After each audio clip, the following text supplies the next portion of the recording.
1,74,000 কোটি টকাৰ ধাৰৰ বোজাত হিমন্ত চৰকাৰ 18,669.55 কোটি আত্মহাত কেগে উদঙালে ভয়াবহ তথ্য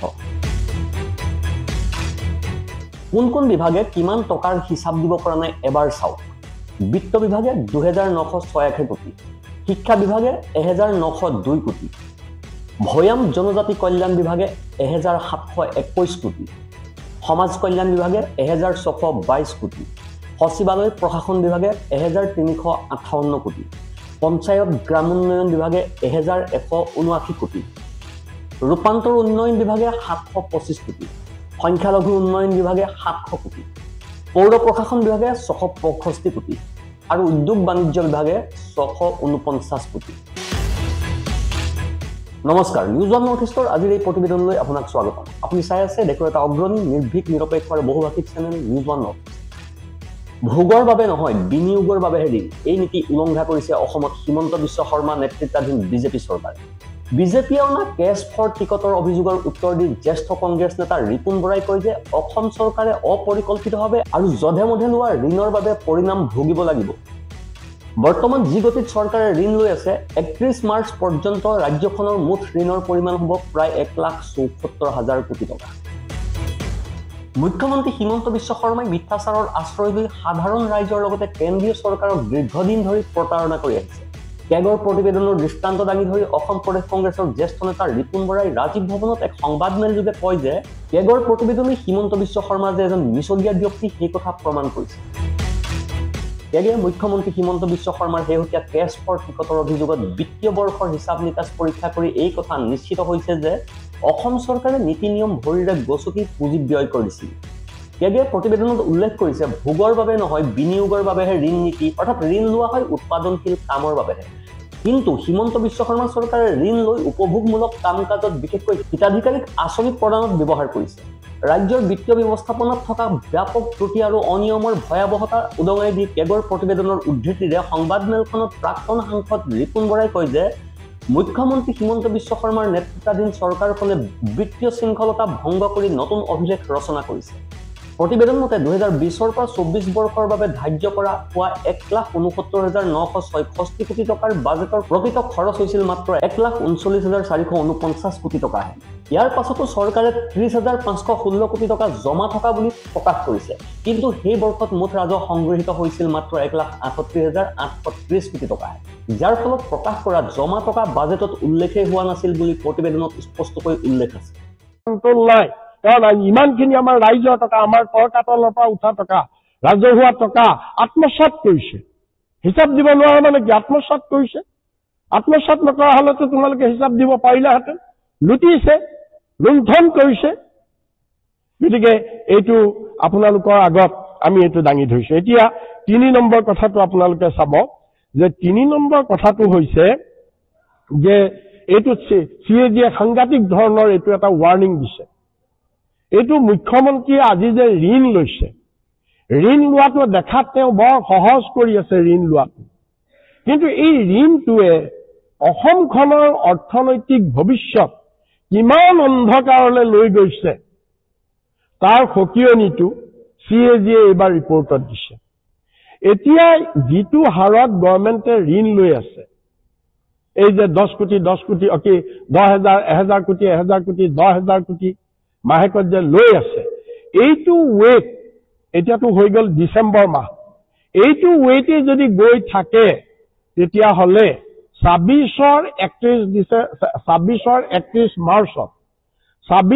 31 মাৰ্চত আমাৰ অসম চৰকাৰৰ ঋণৰ পৰিমাণ হ'বগে কিমান 1,74 লাখ চৰকাৰৰ 50টা বিভাগে প্ৰায় 18,669 কোটি টকাৰ ব্যৱহাৰিক প্ৰমাণপত্ৰ দাখিল কৰা নাই যিটো বিত্তীয় নীতিৰ এক সুস্পষ্ট উলংঘন এই তালিকাত শিশু শিক্ষা সমাজ কল্যাণ আদিৰ দৰে গুৰুত্বপূৰ্ণ বিভাগসমূহো আছে এইদৰে হাজাৰ কোটি টকা হিচাপ নিকাচৰ বাহিৰত ৰখা বিষয়টোৱে ৰাজহুৱা ধনৰ অপব্যৱহাৰ হোৱাটো স্পষ্ট কৰি তুলিছে ৰাজ্যৰ ঋণৰ স্তৰ সম্পৰ্কেও প্ৰতিবেদনত উল্লেখ থকা উদ্বেগজনক তথ্য সম্পৰ্কেও সংবাদমেলত উল্লেখ কৰে কংগ্ৰেছ নেতা ৰিপুন বৰাই তেওঁ কয় বৰ্তমানৰ গতিত গৈ থাকিলে 2026ৰ 31 মাৰ্চলৈকে ৰাজ্যত মুঠ ঋণৰ পৰিমাণ প্ৰায় 1,74,000 কোটি টকা হোৱাৰ সম্ভাৱনা আছে এই ঋণৰ প্ৰায় 99% অহা 10 বছৰৰ ভিতৰতে সুদসহ পৰিশোধ কৰিব লাগিব, যাৰ বাবে ভৱিষ্যতে কৰ বৃদ্ধি বা উন্নয়নমূলক খৰচ কৰ্তন কৰিবলগীয়া হ'ব পাৰে। 2019 পৰা 20ৰ তুলনাত 2023-24 বৰ্ষত ৰাজ্যৰ ঋণ 103% বৃদ্ধি পাই 1,46,927 কোটি টকা হৈছে।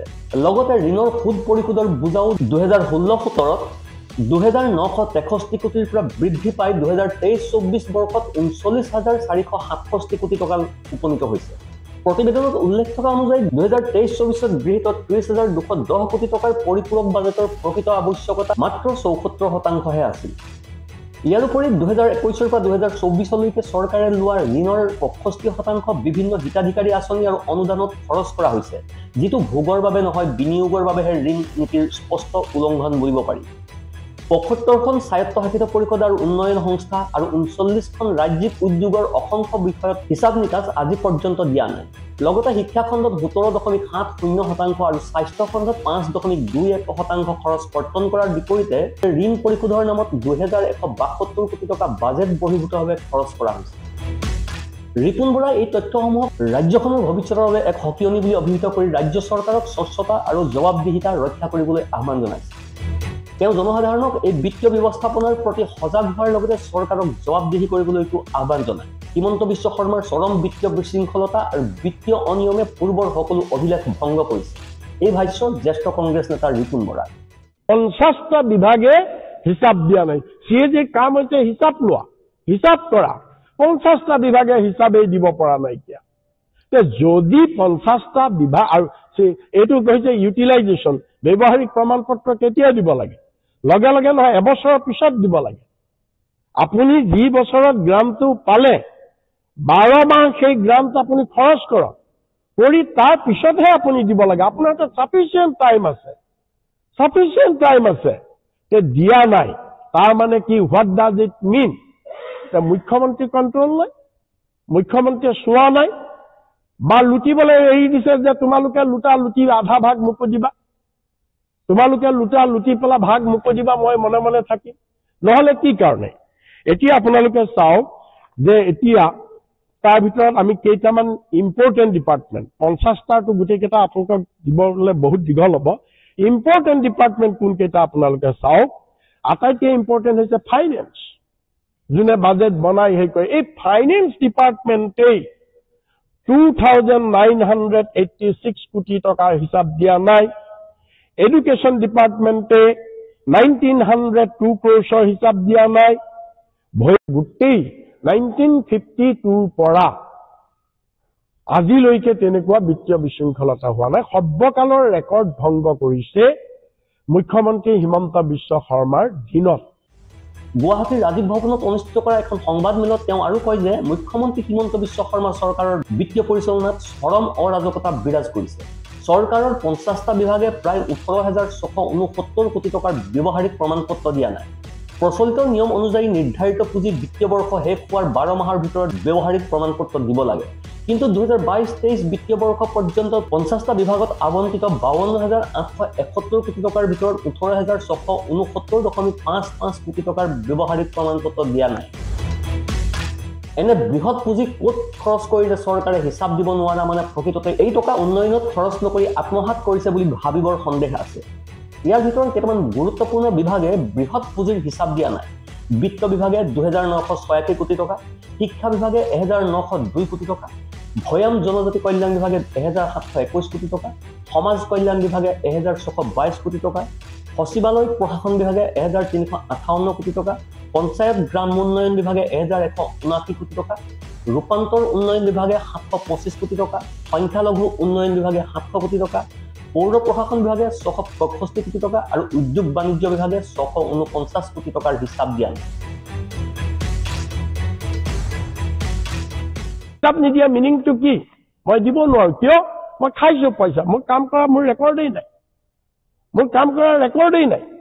আমাৰ গাঁওবিলাকত যেনেকে কিছুমান অনুষ্ঠান ক্লাব কিবা কিবি হয়, পইচা উঠাই ৰাইজৰ পৰা, হিচাপ যেতিয়া দিব নোৱাৰে তাৰ মানে কি? পইচাটো আমি আত্মসাৎ কৰিছো। তেনেকুৱা হৈছে ইয়াতো। এই ডিপাৰ্টমেণ্টবিলাকে হিচাপ দিব পৰা নাই আৰু মুখ্যমন্ত্ৰীয়ে তাক কোনো ধৰণৰ কণ্ট্ৰল কৰা নাই। তাৰ মানে তোমাৰ ছিগনেল আছে, মিলি পেলা চবেই ইয়াৰ নিমিলিলেতো নোৱাৰেই এইটো, নহ'লে ধেমালি কথা নেকি? হিচাপ নাই দিয়া এটা ডিপাৰ্টমেণ্টৰ ওপৰত একো একশ্যন নাই। 300 টকা খাওঁতে এটা লাট মণ্ডলক ধৰি জেলত ভৰাই দিছা, আৰু ইমান ডিপাৰ্টমেণ্টে লাখ লাখ কোটি কোটি টকাৰ হিচাপ দিয়া নাই, ক'ত খৰচ কৰিছে কোনো হিচাপ নাই। যে যিটো গোটেই লোনৰ 65% তেওঁ লৈ গ'ল কেৱল হিতাধিকাৰীত, অৰ্থাৎ ভোট বেংক ক্ৰিয়েট কৰিবলৈ, ভোট বেংক ক্ৰিয়েট কৰিবলৈ অসমৰ মানুহক মনবন্দী কৰি উঠি এইটো কিমান ডাঙৰ অপৰাধ কৰিছে। কাৰণ আমাৰ মূৰত এতিয়া চবৰে প্ৰায় 51,000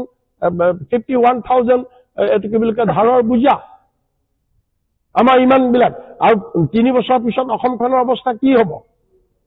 এইবিলাক কৰি তেওঁ অসমখন শেষ কৰি দিছে একমাত্ৰ নিজৰ ৰাজনৈতিক স্বাৰ্থৰ কাৰণে। আৰু তাতোতকৈ ডাঙৰ কথাটো হৈছে কি, যে তেওঁ এই হিতাধিকাৰীক দিবলৈ তেওঁ বাজেট কাট কৰিছে। কাৰ বাজেট কাট কৰিছে? এডুকেশ্যন ডিপাৰ্টমেণ্টৰ আৰু স্বাস্থ্য বিভাগৰ। কেগে ৰাজ্য চৰকাৰৰ জালিয়াতিৰ আন এক ভয়ংকৰ তথ্য উদ্ঘাটন কৰিছে।